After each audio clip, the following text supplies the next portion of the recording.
So I think it's like for every situation there's different things going on in my mind, but at the end of the day, it's always like I always have this formula that I'm sticking to, keeping it simple and effective, and it's always like and just making sure that I'm honest with myself, and it's lying to yourself, but at the same time, you get to a point where you're honest with yourself because you be like, you know what, this does suck. You know what I'm saying?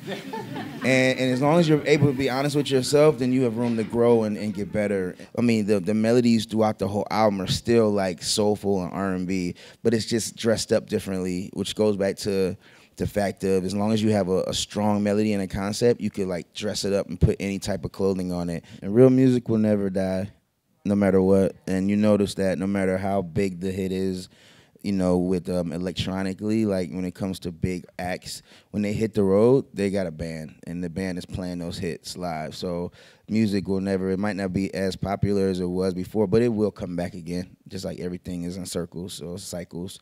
So just hang in there, keep doing what you're doing, and be honest with yourself, and you know, and be open. Don't put any limits on yourself when you're producing.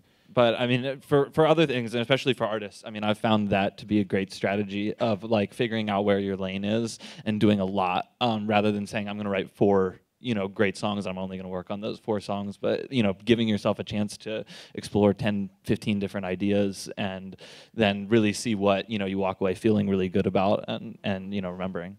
So I think, I always tell people when they ask, what if you had advice for somebody, like what would it be? I always say, find what makes you unique, find that thing you can do that nobody else can do, or that nobody else cares about or pays as much attention to you because you think that's the most important thing, and just own it, because you can copy everybody all you want, but you got to find that thing that nobody else is going to be able to replicate.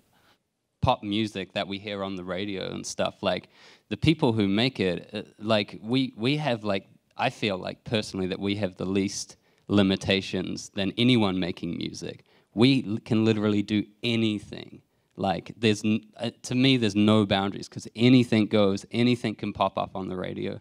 You never know. The reason, even though you're not really conscious of it, the reason all of us do it is because it makes us feel a certain way, whether it's like bad or shitty or like happy or like super hyped. Like it makes us feel, and like we're always trying to find, that's like, and just in life we're trying to find things that make us do that because like we're humans or whatever. And so yeah, I don't know, like chasing those little things that make you excited, because I mean, especially as creatives trying to make new stuff, doing the same old thing, the feeling wears off. So you're just constantly trying to like find different outlets, different like sources of feelings essentially. And I mean, like that's why I do it, a lot of it, yeah.